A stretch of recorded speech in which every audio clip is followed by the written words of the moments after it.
කතානායකතුමනි මේ පහුගිය දවස් කීපය පුරාම රටේ විශේෂ අවධානයක් යොමු කරලා තිබුණු කාරණයක් තමයි 2023 12 31 වෙනි දින වැලිගම පොලිස් වසමේ W15 සංචාරක හෝටල අතර සිදු වූ වෙඩි තැබීම සම්බන්ධයෙන් පොලිස්පති දේශබන්දු ඇතුළු 6 දෙනෙකු අත්අඩංගුවට ගැනීම සම්බන්ධයෙන් කාරණාව අද දිනේ විශේෂයෙන් අපරාධ පරීක්ෂණ දෙපාර්තමේන්තුව කණ්ඩායමක් මාතර මහේත්‍රාත් අධිකරණයට ගිහිල්ලා තිබුණා දේශබන්දු මහත්මයාගේ දේපල රාජසන්තක කිරීම සම්බන්ධයෙන් උසාවියට කරුණු දක්වන්න.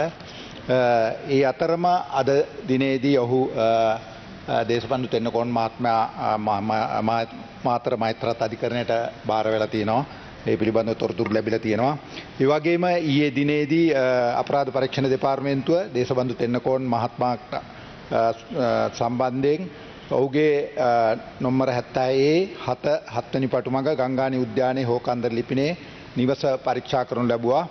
ඒ නිවස පරීක්ෂා කිරීමේ පසුව විදේශීය මත්පැන් බෝතල් 795ක්, වයින් බෝතල් 214ක් වශයෙන් 1009ක මත්පැන් පොලිසිය බාරයට ගත්තා. ඒ වගේම තෙන්නකෝන් මහත්මයාගේ ගිනියාවිය ලෙස සැලකෙන පිස්තෝල අවියක් පොලිසිය බාරයට ගත්තා අපරාධ පරීක්ෂණ දෙපාර්තමේන්තුවට.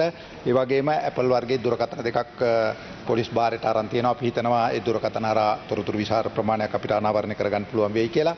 ඒ වගේම ඉදිරියේදී ඒ සම්බන්ධයෙන් අධිකරණයට කරුණු වාර්තා කරනවා. අද දිනේ ඉදිරි විමර්ශන කටයුතු කරගෙන යනවා.